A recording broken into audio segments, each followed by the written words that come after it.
बाई तुझा आशीर्वाद. प्रेक्षकांनो, मालिकेचा कसला जबरदस्त ट्रॅक आता समोर आलेला आहे. आत्तापर्यंत इकडे आपण पाहिलंय की कशा पद्धतीने आता मात्र अवनीला अडकवण्याचा प्लॅन इकडे फ्लॉप केलेला आहे, तो म्हणजे राजाने. आणि राजा आपल्या बायकोला घरी घेऊन आलेला आहे आणि त्यानंतर अवनीला जॉबसाठी सुद्धा आता राजा मदत करणार आहे. आणि त्याच वेळेला मात्र आता इकडे सुली आणि दत्ता या दोघांच्या नाकावरती टिचून इकडे आता धोंड्याने या दोघांना सगळ्यात औक्षण करून घरात घेतलं. इतकंच नाही आहे तर आता अवनीच्या जॉबसाठी राजा तिची कशी मदत करणार, काय करणार, सगळं सविस्तरपणे इकडे आपण पाहिलं. आई आता सांगायला लागते की ज्या माणसांनी आमच्या मुलीला आमच्यापासून मात्र आता पळवलेलं आहे त्यांना कधीही मी माफ करणार नाहीये आणि त्यांना या घरामध्ये बिलकुल स्थान मिळणार नाहीये. काहीही झालं तरी आता ह्याला इथेच ठेव. यावरती मात्र आता इकडे सांगायला लागते अवनी, आई असं काय करतेस, अगं त्याला घे ना घरामध्ये. यावरती मात्र आता तो म्हणतो, वहिनी अहो राहू दे, तुम्ही नका इतकी चिंता करू. असं म्हटल्यावरती मात्र आता लगेचच इकडे तो बाहेरच थांबतोय. बरं आता अवनी आत आल्यावरती ती पेपर घेऊन जाणार आणि तितक्यात आता बाबा म्हटले, काय तुला पेपर पाहिजेत का, हे बघ ते काही नाहीये. काहीही झालं तरी सुद्धा तू या सगळ्यामध्ये मात्र आता लग्न करायचं आहे आणि लग्न करण्यासाठी तुझा आता नवरा तुझ्यासाठी तयार आहे.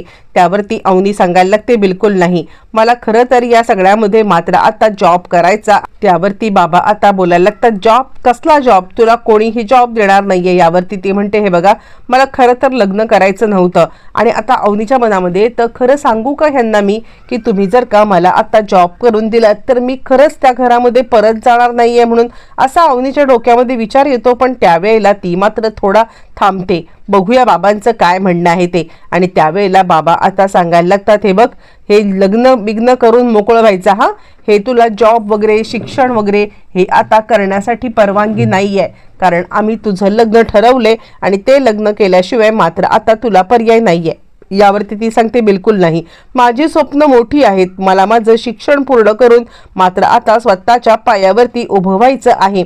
आणि असं म्हटल्यावरती मात्र आता लगेचच इकडे ते सांगायला लागतात, हे बघ अजिबात नाहीये, तुला काय वाटलं आम्ही तुला इकडे काही सर्टिफिकेट देण्यासाठी बोलवलंय, बिलकुल नाहीये. ही सर्टिफिकेट मात्र आता तुला इकडे भेटणारच नाहीयेत. काहीही झालं तरी सुद्धा या सगळ्यामध्ये आत्ताच्या आत्ता इथून निघायचं आणि आता हे सर्टिफिकेट वगैरे सगळं आता जाळून टाकणार आहे तुझं. आणि त्यावरती मात्र आता इकडे लक्षात आलेलं आहे ते म्हणजे अवनीच्या की या लोकांनी मला आता फसवून इकडे बोलवलेलं आहे. काहीही कारण नाहीये की आता मला इकडे बोलवायचं, पण उगाचच मला आता फसवलंय आणि इकडे बोलवले ते काही नाहीये. ती सांगायला लागते, मला जाऊ दे, माझे घरचे वाट पाहत असतील. आणि त्यावरती मात्र आता बाबा म्हणतात, कोण तुझ्या घरचे, तो दारुडा तुझा सासरा, ते तुझे सगळे बावळट डीर आणि तुझा बेकार नवरा, याच्याकडे तुला मी पाठवणार नाहीये. यावरती अवनी आता आपले सर्टिफिकेट मागायला लागते, वहिनी माझे सर्टिफिकेट दे. मग बाबा चिडतात आणि बाबा मात्र आता सांगायला लागतात, तुला कोणत्याही प्रकारचं सर्टिफिकेट मिळणार नाहीये. आणि असं म्हटल्यावरती मात्र आता लगेचच इकडे झिपऱ्या कॉल करतो, तो म्हणजे राजाला. आणि राजा तिकडे यायला निघालाय. इकडे बाबांनी सगळी सर्टिफिकेट घेतले आणि ती सर्टिफिकेट जाळण्यासाठी त्यांनी आता माचिसच्या काडीने त्याला आग लावलेली आहे. आग लावल्यावर ती आता मात्र एक कागद आहे तो कागद पेटला गेला आहे आणि एक एक करत सगळे कागद तुझे पेटवून टाकणार असं आता ते म्हणायला लागलेत. पण तितक्यात आता झिपऱ्याने फोन केल्यामुळे राजा मात्र तिकडे आता आलेला आहे. आणि राजा आता येऊन तिकडे दारावरती लाथ मारतोय, खबरदार जर का या सगळ्यामध्ये मात्र आता माझ्या बायकोला अडवण्याचा प्रयत्न केला तर. आणि असं म्हणत त्यांनी सगळ्यात पहिले जे सर्टिफिकेट जाळण्याचं काम चालू आहे ते काम पहिलं थांबवलेलं आहे. आणि खबरदार अवनी मॅडमची जर का आता एकही सर्टिफिकेट जळलं तर मात्र गाठ माझ्याशी आहे असं म्हणत त्यांनी धमकी सुद्धा दिले. अवनीला सोडवलंय आणि त्यानंतर मात्र आता सगळी तिची सर्टिफिकेट मात्र आता काढून घेतलेली आहेत. सगळी सर्टिफिकेट काढून घेतल्यावरती आता मात्र अवनीला त्याने मिठी मारलेली आहे. अवनी येऊन राजाला मिठी मारते. राजा सांगायला लागतो, खबरदार जर का आमच्या घरच्या दानगटांच्या घरच्या आता सुनेला कुणीही त्रास देण्याचा जर का प्रयत्न केलात तर गाठ मात्र माझ्याशी आहे. काहीही झालं तरी सुद्धा हा आता राजा सोडणार नाहीये. चला अवनी मॅडम. मग झिपऱ्या, राजा आणि आता अवनी बाहेर पडले. अवनी सांगते माझं एक सर्टिफिकेट जळालंय. यावरती राजा आता सांगायला लागतो चिंता करू नका, बाकीचे सर्टिफिकेटची बॅग आता मी तिकडून फाईल त्यांच्याकडून काढून घेतले. चिंता करायचं काहीच कारण नाहीये तुम्हाला या सगळ्यामध्ये. मात्र आता काहीही झालं तरी सुद्धा कोणाचंही हे करायची गरज नाहीये. जे सर्टिफिकेट मात्र आता जळालंय त्याचं आपण डुप्लिकेट बनवून घेऊया, चिंता करू नका. आणि त्यानंतर राजा आता सगळ्यांच्या नाकावरती टिचून आता या सगळ्यामध्ये तिकडून आता निघालेला आहे. आणि त्यानंतर मात्र आता लगेचच इकडे बाबा बाहेर आलेत आणि आता त्यानंतर ते सांगायला लागतात काय तुझी स्वप्न पूर्ण करायला निघालीस का? तर तुझी स्वप्न स्वाहा स्वाहा स्वाहा. तुझं कोणतंही स्वप्न पूर्ण करू देणार नाहीये मी. तुला कोणतेही स्वप्न पूर्ण होण्यासाठी माझा कधीच आशीर्वाद नसणार, उलट माझे शाप असणार आहेत, शाप. काहीही झालं तरी सुद्धा मी या सगळ्यामध्ये तुला आज शाप देतोय की तुझी स्वप्न कोणतीही पूर्ण होणार नाहीयेत, तुझं कधीही कल्याण होणार नाहीये. आणि यावरती मात्र आता राजा चिडलाय आणि स्वाहा स्वाहा आम्हाला पण बोलता येतं, पण मी तुम्हाला त्यांची स्वप्न पूर्ण करून दाखवेन. कारण काहीही झालं ना तरी सुद्धा या सगळ्यामध्ये अवनी मॅडम या आता दानगटांची सून आहेत आणि दानगटांच्या सुनेच्या बद्दल आता हे असलं स्वाहा स्वाहा तुमचं बी काहीही ऐकून घेणार नाहीये असं राजाने ठासून आता सांगितलेलं आहे. मग हे ऐकल्यावरती मात्र आता राजा म्हणतो जर का आता बोलायचं असतं तर मी सुद्धा स्वाहा स्वाहा बोलून आता बरंचसं काही करू शकलो असतो, पण नाही, मी आता माझी मर्यादा सोडत नाहीये. कारण तुम्ही काहीही झालं तरी आता अवनी मॅडमचे बाबा आहात असं म्हणत राजा आता तिला घेऊन निघालेला आहे. बरं तोपर्यंत इकडे आता दानगट तात्यांना मात्र धोंड्याला धक्का बसलाय आणि ते सांगतात काय झालं, अवनी आली की नाही आली असं म्हणत असतानाच मात्र आता तिकडे झिपऱ्या आणि राजा आता पोहोचलेला आहे. आणि तोचपर्यंत यशा सांगतोय काळजी करू नका.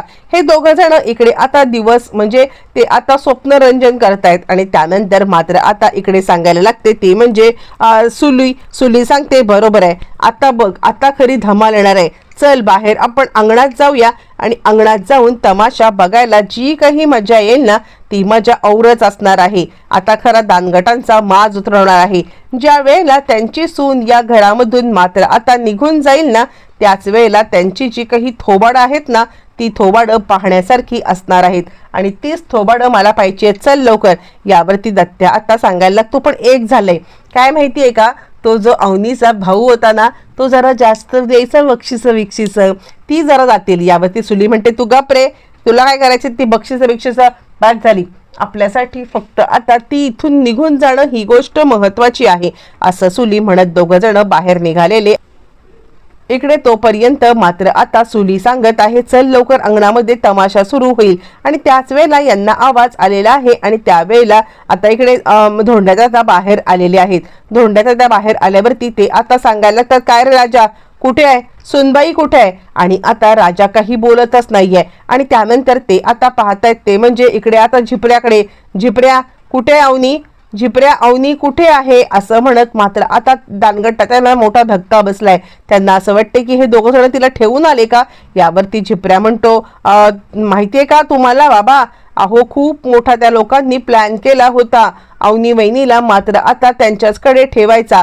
यावरती ते सांगायला तर त्यांनी काय प्लॅन केला हे मला सांगू नकोस, अवनी कुठे आहे, मला अवनीला भेटायचंय, अवनीला बघायचंय, आणलत की नाही तिथे, काय नामर्दासारखे आता तिकडून परत आलात. यावरती मात्र आता राजा सांगतो अजिबात नाही, तुमच्या सुनेला आम्ही आता घेऊन आलोय असं म्हटल्यावरती आता इकडे आत्या आणि काका या दोघांचे कान टवकारलेत आणि ते आता पाहायला लागलेत कुठे अवनी, कुठे अवनी.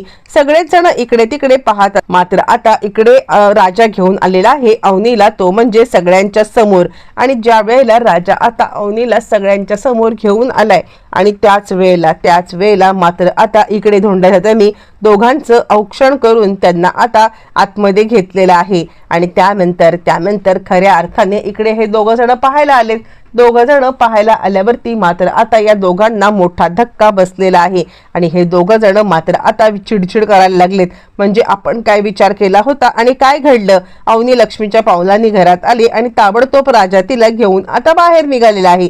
राजा या सगळ्यामध्ये मात्र आता तिला घेऊन बाहेर निघालाय आणि त्यानंतर मात्र आता राजा तिकडे जॉबसाठी तिला हे करणार आणि ते सर्टिफिकेट घेऊन आता मात्र अवनी या सगळ्यामध्ये जॉबसाठी ॲप्लिकेशन करणार आणि अवनीच्या नशिबाने अवनीला जॉब सुद्धा मिळणार आहे. खरं तर आता सगळ्यांच्या नाकावरती टिचून अवनीचं स्वप्न आता इकडे पूर्ण करणार आहे, तो म्हणजे स्वतः आता राजा या सगळ्यामध्ये मात्र अवनीचं स्वप्न कसं पूर्ण करणार, काय पूर्ण करणार, येणाऱ्या भागामध्ये अनेक प्रश्नांची उत्तरं मिळणार.